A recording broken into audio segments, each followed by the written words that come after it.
कहानी की शुरुआत में हम एक लड़की को देखते हैं जो रोड के बीचों बीच अपनी जान देने के लिए सड़क पर लेटी हुई है। कुछ ही देर में इस रोड पर एक गाड़ी आ जाती है। यह लड़की जैसे ही उस गाड़ी को अपनी ओर आता देखती है तो एक दर्दनाक मौत के डर से वो अपना इरादा बदल लेती है और वो सड़क से उठकर किनारे पर चली जाती है। तब वो गाड़ी वाला इंसान भी इस लड़की की मदद के लिए नहीं रुकता। वो इसे नजरअंदाज करके आगे निकल जाता है जैसे उसने कुछ देखा ही नहीं हो। इस लड़की का नाम लीसा है। लीसा की जिंदगी बिल्कुल भी ठीक नहीं चल रही। दरअसल आज लीसा की बेटी का जन्मदिन है, लेकिन अब उसकी बेटी इस दुनिया में नहीं रही। तब हम देखते हैं कि जो गाड़ी कुछ देर पहले लीसा को इग्नोर करके आगे निकल गई थी, उसे अपनी गलती का एहसास होता है। इसलिए वो आदमी अपनी गाड़ी रिवर्स करके लीसा के पास आता है। गाड़ी के अंदर बैठा एडम नाम का आदमी लीसा से पूछता है, क्या तुम ठीक हो? जिस पर लीसा जवाब देती है, हाँ मैं ठीक हूँ, मुझे कुछ नहीं हुआ। इस पर उस आदमी ने लीसा को बताया कि इस सुनसान इलाके से शहर काफी दूर है, इसलिए अगर तुम चाहो तो मैं तुम्हें शहर तक लिफ्ट दे सकता हूँ। लीसा मान जाती है और फौरन उसकी गाड़ी में बैठ जाती है। सफर के दौरान एडम लीसा से पूछता है कि तुम अकेली इस सुनसान जगह में क्या कर रही थी? लीसा ने एडम को बताया कि आज मेरी बेटी का जन्मदिन है, जिस वजह से वो आज मुझे बहुत याद आ रही है, पर बदकिस्मती से वो अब इस दुनिया में नहीं रही और अब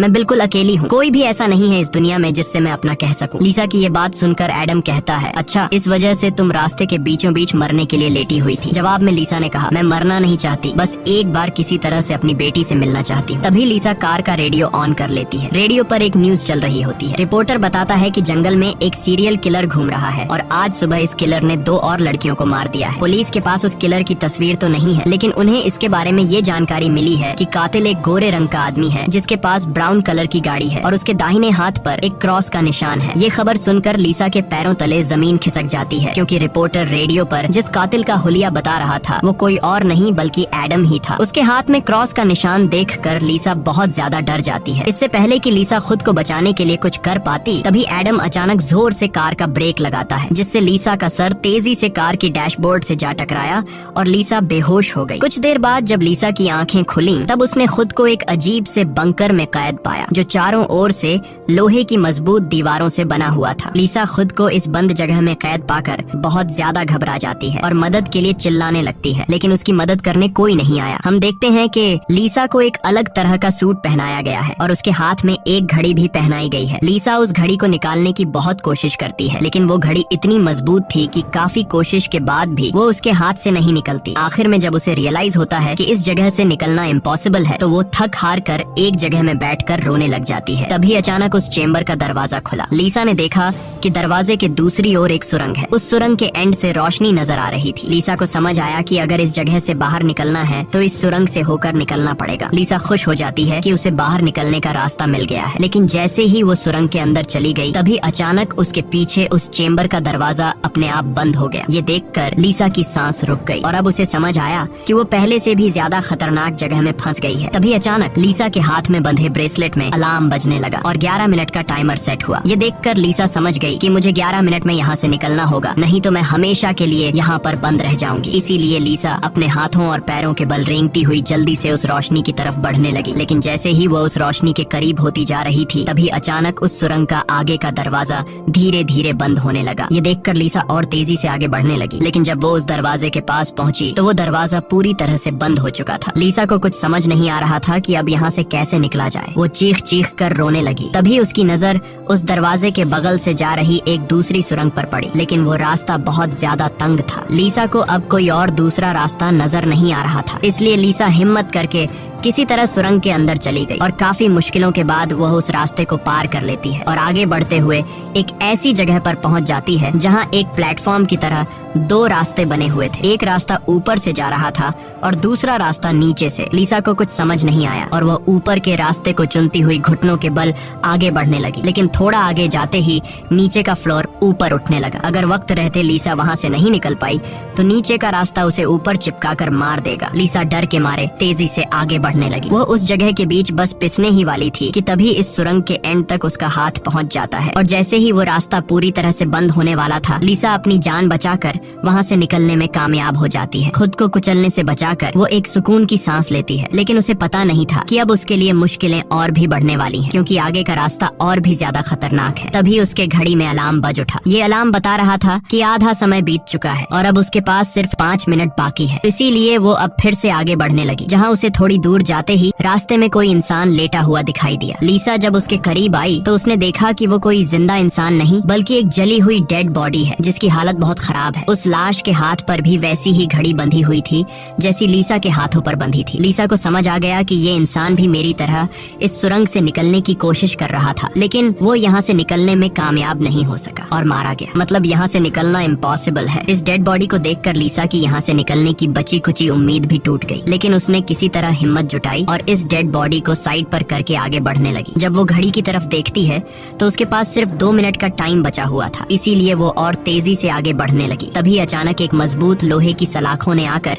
उसका रास्ता रोक दिया। साथ ही उस सुरंग की दीवारों में से ढेर सारे हीटिंग पाइप निकलकर बाहर आने लगे और उस जगह को गर्म करने लगे। ये देख लीसा पूरी तरह से घबरा गई। वो समझ गई कि जल्द ही उसकी भी लाश उस जले हुए इंसान की तरह इस सुरंग में पड़ी होगी। उसे आगे क्या करना है कुछ समझ नहीं आ रहा था। तभी उसके पीछे दीवार का एक छोटा सा सेक्शन खुल गया, जिसे देख लीसा पीछे की तरफ रेंगती हुई उसके अंदर घुस गई। अगले ही पल एक कांच के दरवाजे ने इस सेक्शन को पूरी तरह से बंद कर दिया। जैसे ही लीसा के हाथ में बंधी घड़ी में टाइमर 0 पर पहुंचा, तभी उन हीटिंग पाइप से आग फुवारे की तरह निकलने लगी और देखते ही देखते वो पूरी सुरंग आग की लपटों में डूब गई। लीसा जिस सेक्शन में बंद थी वह पूरी तरह से सिक्योर था, जिस वजह से उसकी जान बच गई। कुछ देर बाद वो हीटिंग पाइप्स वापस दीवार में चली गई। लीसा जिस सेक्शन में बंद थी उस चेम्बर का दरवाजा खुल गया। लीसा ने जो कुछ अभी अपनी आंखों के सामने देखा उस वजह से लीसा उस सेक्शन से बाहर नहीं निकलना चाहती थी, पर उस सेक्शन की दीवार लीसा को बाहर धकेल देती है और पहले की तरह अपने आप सुरंग से जुड़ गई। लीसा जैसे ही वहाँ से बाहर आई तभी उसकी घड़ी में फिर से 11 मिनट का टाइमर सेट हुआ। वह जैसे ही थोड़ा आगे बढ़ी तभी उस सुरंग का ऊपरी हिस्सा नीचे आने लगा और बिल्कुल उसके साथ आकर चिपक गया। बस इतना गैप बचा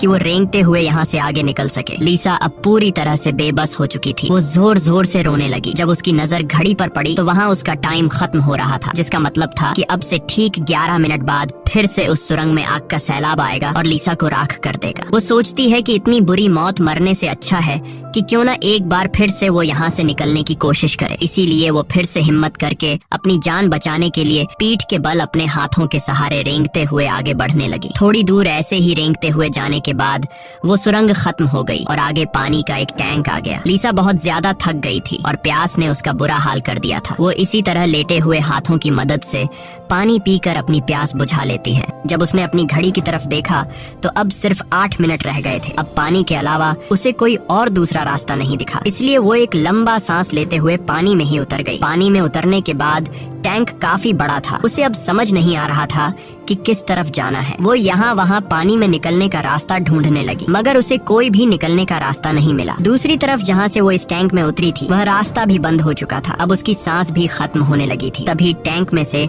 ऊपर की तरफ एक दरवाजा खुल गया। लीसा जल्दी से उस दरवाजे से होते हुए ऊपर निकल आई। बाहर निकलते ही उसने जोर जोर से सांसें ली और आगे का रास्ता तय करने लगी, लेकिन लीसा बहुत ज्यादा थक चुकी थी। आगे बढ़ना उसके लिए बहुत मुश्किल हो रहा था और कुछ ही देर में भारी थकान की वजह से लीसा की बीच रास्ते में ही आंख लग गई। लेकिन तभी लीसा के कानों में किसी के चीखने की आवाज गूंज उठी। वहाँ और भी कोई था जो मदद के लिए पुकार रहा था। उसकी आवाज सुनकर लीसा के अंदर बचने की एक उम्मीद जाग उठी, इसीलिए वो जल्दी से उस आवाज का पीछा करने लगी। अचानक एक जगह उसके ठीक नीचे एक दरवाजा खुला जिसके अंदर उबलता हुआ तेजाब था। लीसा उस तेजाब में गिरने से बाल बाल बची। वो तेजाब इतना खतरनाक था कि एक मजबूत लोहे को भी कुछ सेकंड में पिघला देता। लीसा जल्दी से अपने कपड़े का एक टुकड़ा काटती है और उसे टेस्ट करने के लिए तेजाब में डुबोती है। कपड़ा कुछ ही सेकंड में काली राख में बदल जाता है। ये देखकर वो बहुत ही संभल कर आगे बढ़ती है। वो अपने हाथों और पैरों को उस गड्ढे के किनारों पर रखकर उस जगह को पार करने ही वाली थी